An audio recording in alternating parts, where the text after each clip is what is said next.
आमच्या देवेंद्र कोठेंनी त्या ठिकाणी व्यथा मांडली। ते म्हणाले की बाबा ते सोलापूरचा काही उल्लेख आम्हाला त्या ठिकाणी दिसला नाही।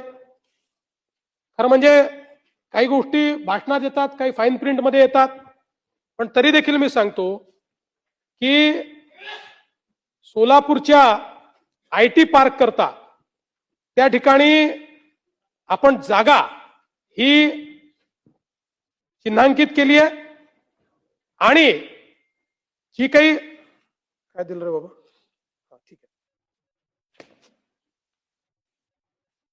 आणि या IT पार्क करता आपण काय केलं तुम्हाला ते याकरता लक्षात आलं नाही की आपण विभागाला एकत्रित अर्थसंकल्पामध्ये तरतूद दिलेली आहे। त्यामुळे मी आजच तुम्हाला अनाउन्स करतो की जी अर्थसंकल्पित तरतूद या सोलापूरच्या IT पार्क करता लागेल ती याच वर्षी उपलब्ध करून देण्यात येईल।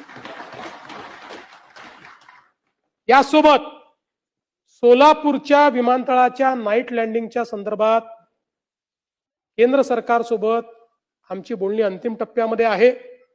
राज्य सरकारने या सगळ्या विमानतळांवर या व्यवस्था करण्याकरता आपण 500 कोटी रुपये ठेवलेले आहेत। त्यामुळे सोलापूर विमानतळाकरता नाईट लँडिंगची व्यवस्था ही देखील आम्ही करू आणि त्यासोबत सोलापूर करता शासकीय अभियांत्रिकी महाविद्यालय हे देखील मंजूर करण्याचा निर्णय आम्ही घेतलेला आहे।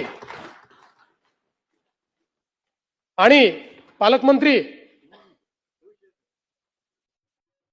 उड्डाण पुलाच्या संदर्भातही आपण त्याच्याकरता निधी उपलब्ध करून देतो आहोत। त्यामुळे हे जे काही एक वातावरण तयार करण्यात आलं की सोलापूर सगळे जिल्हे झाले आणि सोलापूरचा उल्लेख नाही, हे काही योग्य नाहीये। सोलापूरला विशेष आपण लक्ष सोलापूरकडेही त्या ठिकाणी दिलेलं आहे।